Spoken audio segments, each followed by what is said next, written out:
Hello aspirants. Looking at current affairs for 15th March, the news items picked up from the Hindu newspaper are these 13. We'll look at them in detail. The first one, triple bypoll shock for BJP. So these were Lok Sabha bypolls held, means elections for seats which have become vacant. So in between also when seats become vacant, elections are held.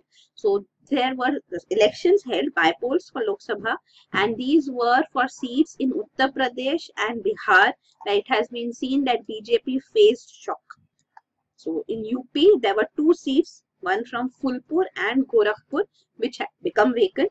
So both these seats were earlier with BJP, but now Samajwadi Party, backed by BSP, Bahujan Samaj Party, has been able to take these seats. It has won these seats. So the two parties here in UP, BJP and Samajwadi Party and BSP have joined hands, and it has paid off well. Gorakhpur, you should know, this was a major embarrassment for Chief Minister Yogi Adityanath because he himself was a Lok Sabha member before becoming the Chief Minister of UP. For being a CM, he has to be member of UP State Legislative Assembly. So he cannot be a member of Lok Sabha. He himself had held this Gorakhnath seat from 1998 to 2017. And now this seat has gone from BJP. So this is a major embarrassment. Then even in Bihar, in Araria, the Lok Sabha polls held saw RJD, Rashtriya Janata Dal, winning the seat. So this was its first electoral face-off after Chief Minister Nitish Kumar had dissolved the Mahagathbandhan, had joined hands with BJP. So here also RJD has won this seat. So these are the details shown here. You can see for seats where the elections were held, Lok Sabha bypoll elections were held. Then next is BSNL case, Maran brothers discharged. So this is regarding again former Union Minister for Communication and IT, Dayanidhi Maran. So there was this case going on against him. So the special CBI court was hearing this case and it has discharged him in this case. He has been left scot-free due to insufficient material to frame charges. This is what the special CBI court says. So the case actually was regarding illegal telephone exchange. Means he himself, Dayanidhi Maran, and his brother, who is Sun Group Chairman Kalanithi Maran. So they were actually, both of them were accused here. So CBI had registered this case in 2013.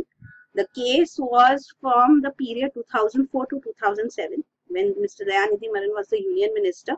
So 764 telephone lines provided by BSNL were used at his Gopalpuram and Boat Club Road residences. So actually ministers received free telephone lines, but then it is said that these lines were given to Sun TV. Then of postpaid mobile connections as such also taken, 9 were vanity numbers given to Sun TV. So these were under service category and no bill was raised on them. So that is the case. There was no installation rental charges paid also, and CBI said it resulted in a loss of 1.78 crore rupees.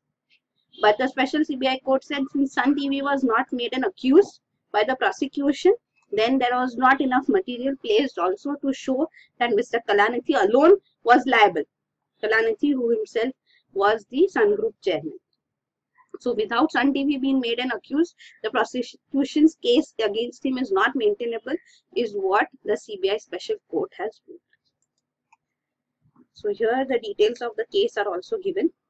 So CBI says that these broadband connections of BSNL were provided to Dayanidhi's home under service category, and neither charges were of installation or rentals were paid as such, and all the exchanges were configured with the main exchange and then at Sun TV head office as such. So there was huge data transfer through this which benefited Sun TV, and it was owned by the Union Minister's brother. So the loss has been tuned to be around rupees 1.78 crore, but the former Union Minister Dayanidhi Maran argues that as a cabinet minister he was entitled to 1,50,000 free calls. So even assuming that 300 connections were used, it was within his eligibility. And allegations that Sun TV used his connections, he says, is baseless. So this is the whole issue. Then next is, in Civic Ranking, Pune is maximum city. So this is annual survey of India's city systems, which was held.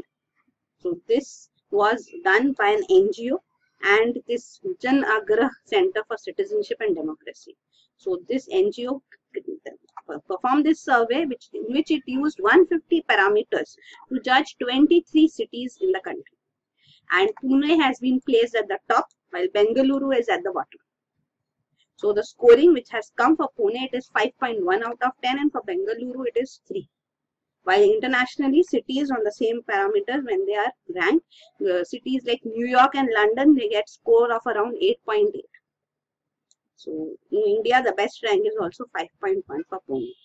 So it looks at urban planning and design, capacity and resources of urban local bodies, degree of empowerment of the civic body, and the process of transparency and citizen participation. So these were some of the major parameters. Some cities have fared well. Surat, Ahmedabad, Pune, the NGO survey says that they have gone in for reforms under Atal Mission, Amrut Mission, Atal Mission for Rejuvenation and Urban Transformation and Smart City programs. So they have improved their revenues and are better in auditing as such. And also the survey says that with respect to financial management, there is little devolution of powers to civic bodies. So just 3 out of the 23 cities have enacted town planning legislation as such.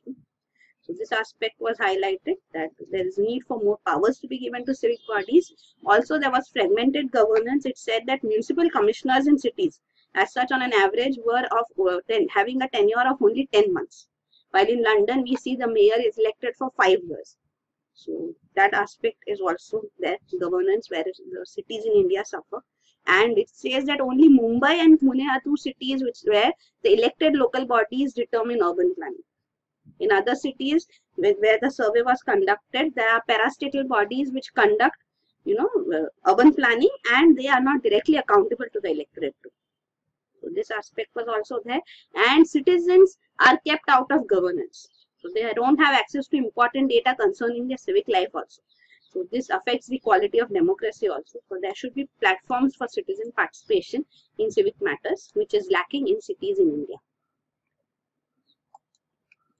So this is the detail regarding the survey 2.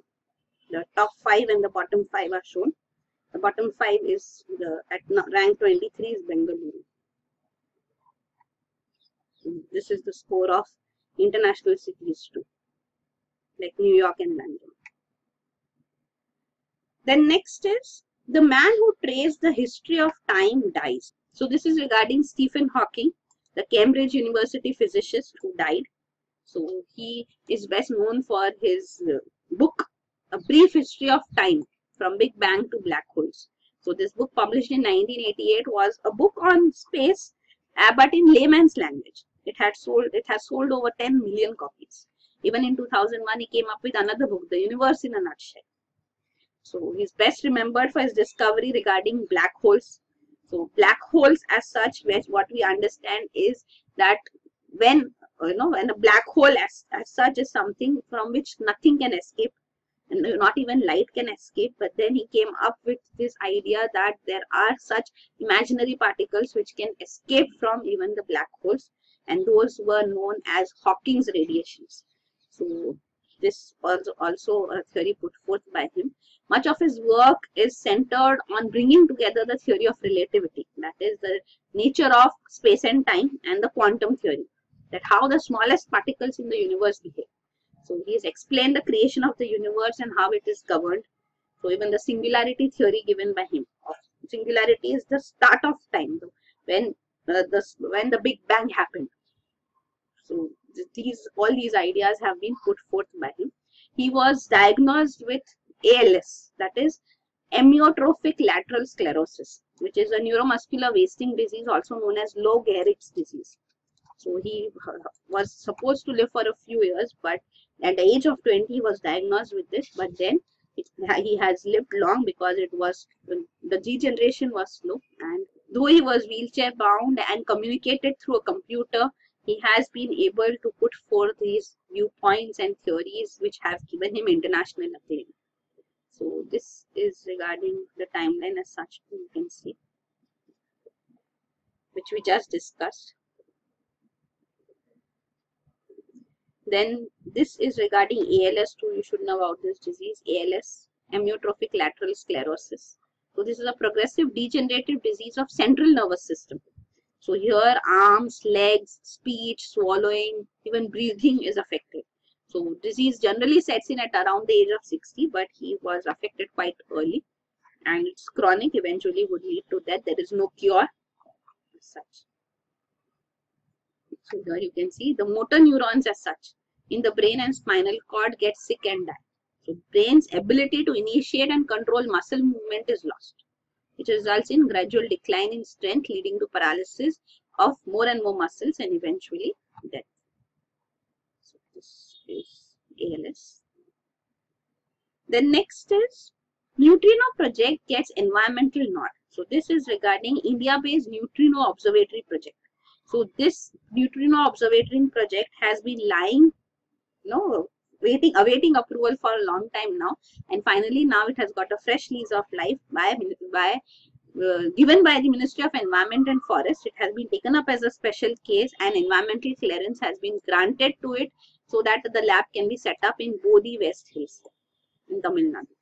So the panel as such was formed, the Ministry of Environment and Forest formed this expert appraisal committee, and it was informed to the committee that there was no scope for radioactivity and leaching of water as such. So this has already been explained in the courts. There would be no impact of blasting on any habitation in the vicinity too has been assured.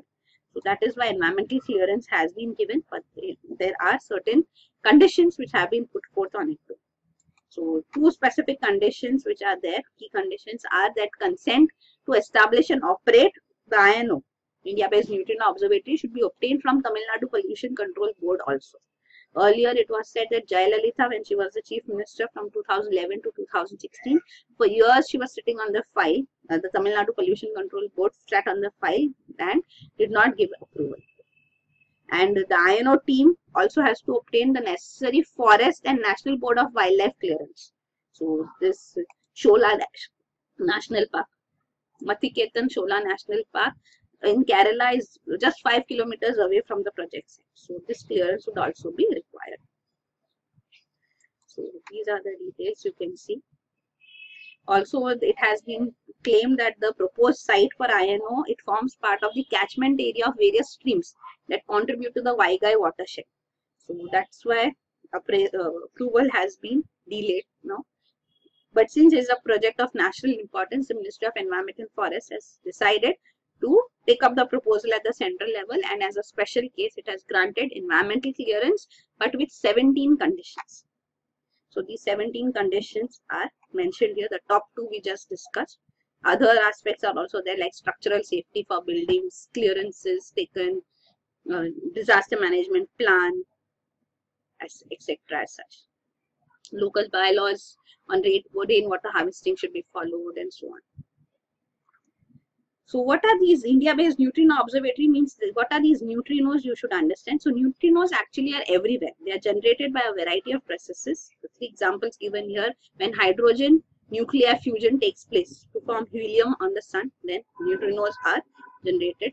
They are elementary particles. So supernovae and collisions between cosmic rays and air particles in Earth's atmosphere also result in the formation of neutrinos. So all these nuclear fission here you can see, particle accelerator smashing protons into a target and fission taking place. So that also results in nuclear reactors also neutrinos are produced. So there are these neutrino observatories. One is in US, which is being planned. Then one is in Japan, being planned. In China, the one here has actually begun construction also. And India-based neutrino observatory, though funding has been approved, it will be the largest experimental basic science facility in the country, which would be established. So here finally environmental clearance has also come. So the neutrinos actually are not harmful. It is said that about 65 million neutrinos pass through your thumbnail every second. So they are present everywhere. And this is the neutrino observatory proposed here. So under a mountain in the Bodhi West Hills in Theni district in Tamil Nadu is where it would be located. So it will be underground, you can see. So this will be the access tunnel, control room, and the detector. neutrino detector, which would be located here. Then next is activists cannot intervene in Ayodhya case, rules Supreme Court. So the Supreme Court has now given its point that activists like Shyam Benekar and Teesta Sitalwar, who were hoping to intervene in the sensitive Babri Masjid Ram Temple land dispute case, the Supreme Court has made it clear that only the parties of the original lawsuit would be allowed to put forth the arguments. Also, the Supreme Court registry has been directed not to entertain any interlocutory applications for intervention as such. So the other parties would not be allowed to intervene in this matter. So these parties were actually trying to intervene so that the disputed area, this land of 2.77 acres, can be used for some secular purposes. But the Supreme Court has now kept them out of this. So it's a land dispute case before the Supreme Court. You can see this is the 2.77 acres of disputed land where the Babri Masjid was located.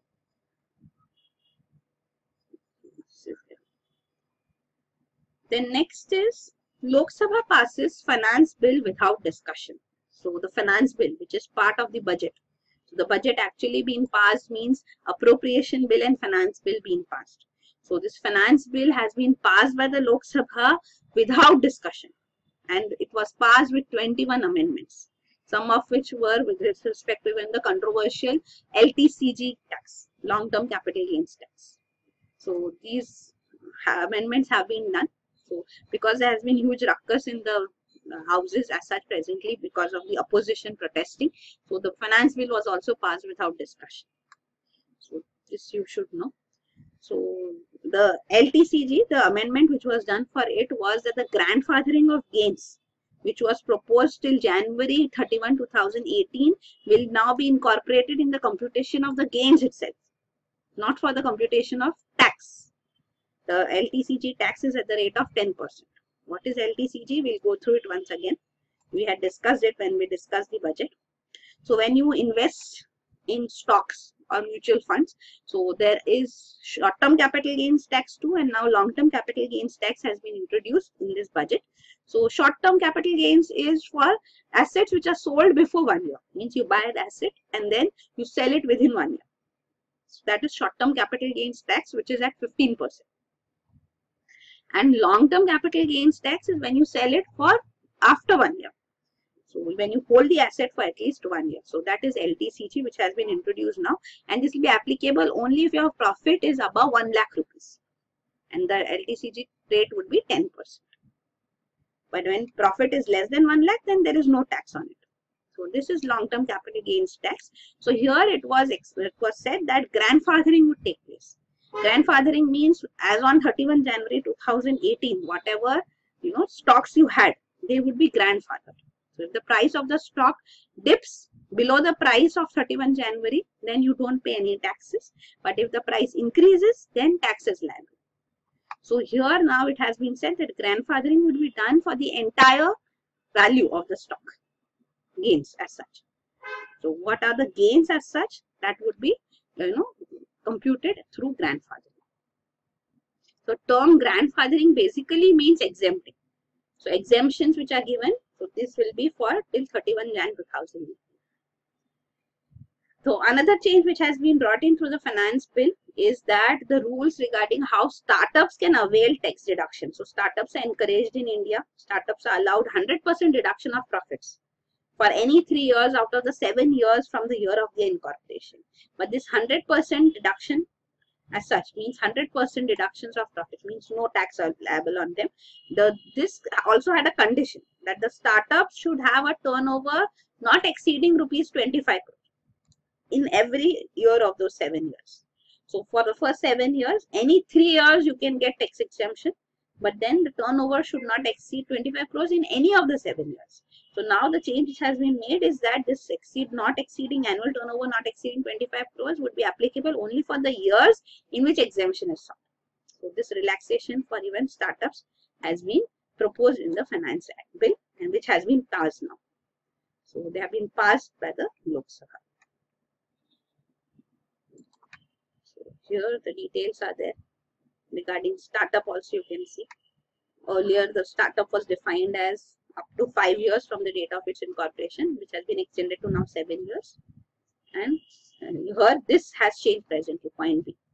Not in any of the financial years, but if in the years when exemption is sought, in any of the 3 years in which exemption is sought, turnover should not exceed rupees 25 crore.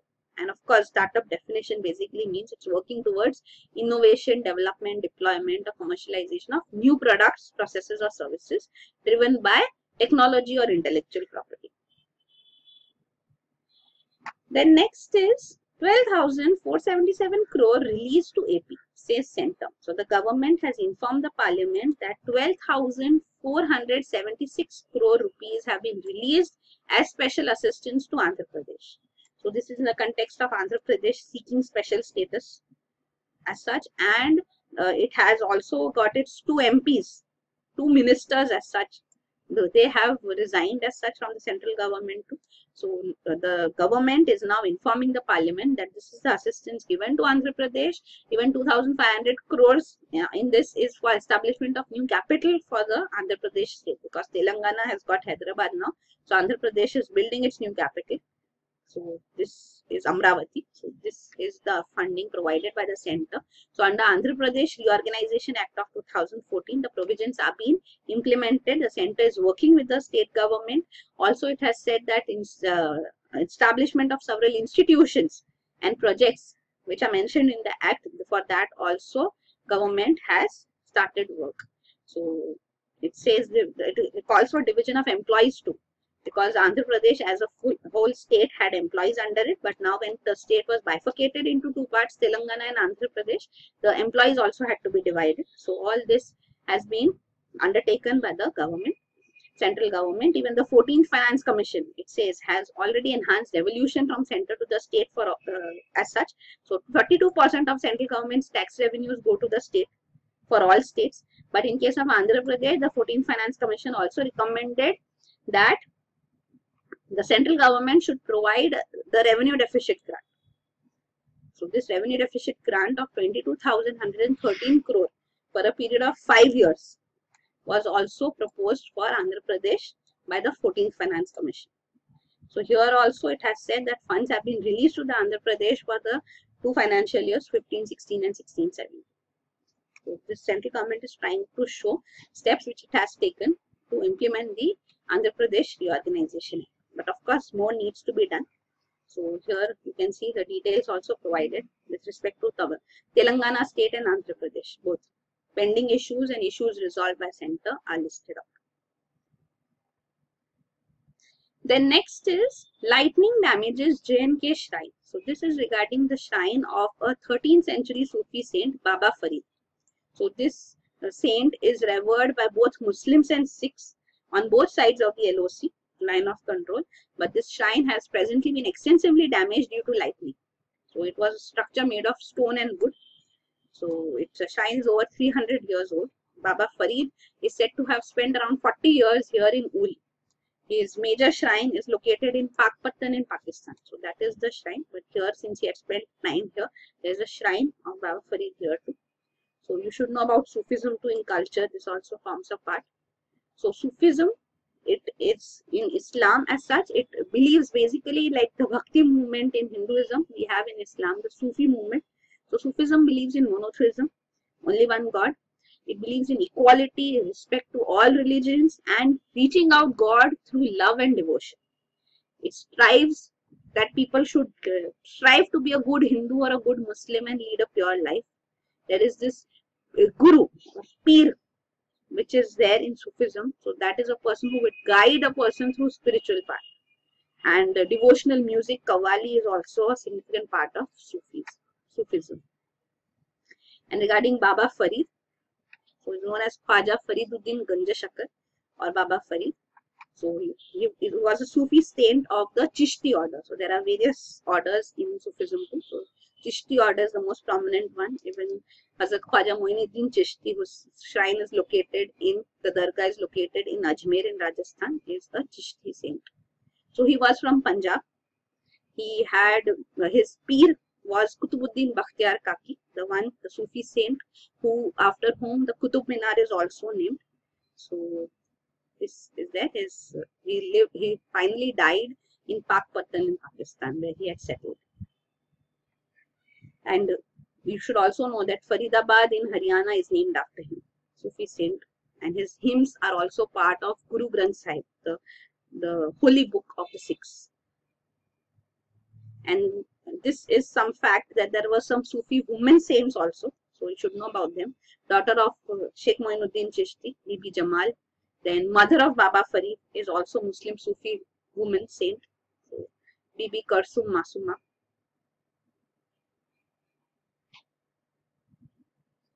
Then this is Bibi Fatima Sam, who was also respected by Baba Farid as such, prominent poetess and also a Sufi woman saint. Then next is how much plastic is there in your packaged water. So this is regarding a survey which was done, a research which was done by Orb Media, a non-profit journalism organization based in US, Washington DC, and its research showed that a single bottle of packaged bottle of drinking water holds dozens or even thousands of microscopic plastic particles. So tests were conducted on more than 250 bottles from 11 brands, and it was revealed that they had been contaminated with plastic, including polypropylene, nylon, and even PET, polyethylene terephthalate. So this has been the result of this research. So bottled water is considered as essence of purity. It is a huge market, but now it seems that there are these microplastic particles which are present in them. So here you can see samples were taken from 19 locations in 9 countries on 5 continents. And it was found that 93% of the samples had plastic. Only few bottles had effectively zero plastic. Then next is what World Bank sees financial year 2019 growth for India at 7.3%. So the World Bank has forecast India's economic growth to be 7.3% in 2018-19. Also in the year after that, it says that it will gather momentum to a 7.5% in 1920. For present financial year 2017-18, it is said to be 6.7%. So then the Central Statistics Office of the country has projected GDP growth for the 12 months ending March 31 at 6.6%. So this is for financial year 2017-18. So it's the World Bank says that growth in India is driven by a number of factors such as exports, consumption, and investment, and there is resilience in the economy. Means despite setbacks like GST, demonetization, the growth path is back on trend. So that's why its growth projection is positive. It also divides India's economic growth history into 4 segments. The first one is from 1970 to 1990, when economic growth was at an average rate of 4.4%. Then from 1991, post-liberalization till 2003, average growth rate was of 5.4%. And then after that, from 2004 to 2008, we saw growth at 8.8% average. Till after the global financial crisis, still it has remained impressive from the period 2009 to 2017 at an average of 7.1%. So this is there, the growth projection of World Bank for India too shown here for 2019-20 at 7.5% and 18-19 at 7.3%.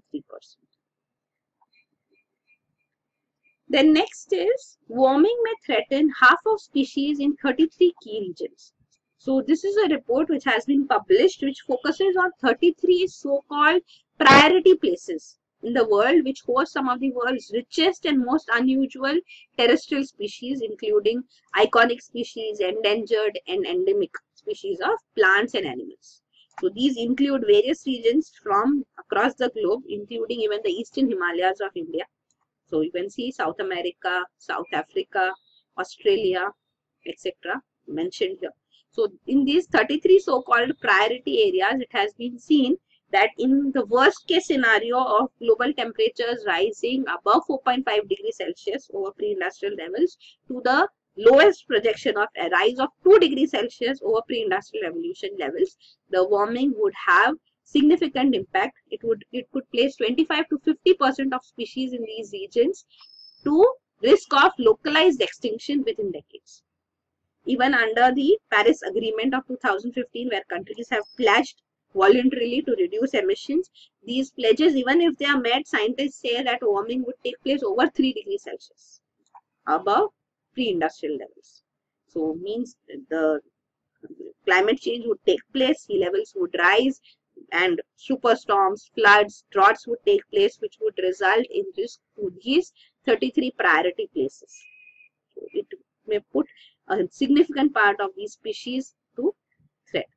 So even local extinction, if 4.5 degrees Celsius rise takes place, then it is said Amazon could risk local extinction of 69% of its plant species. So such are the risks which are being highlighted due to global warming. And the last news item is NASA invites citizen scientists to observe clouds. So NASA has announced this Global Cloud Observation Challenge. So here citizens have been invited that they can observe and track clouds using their smartphone. So there is this Globe Observer app. So through this they can make up to 10 cloud observations per day. And the person who makes the most observations will be congratulated by NASA scientists in a video which will be posted on its website and on social media.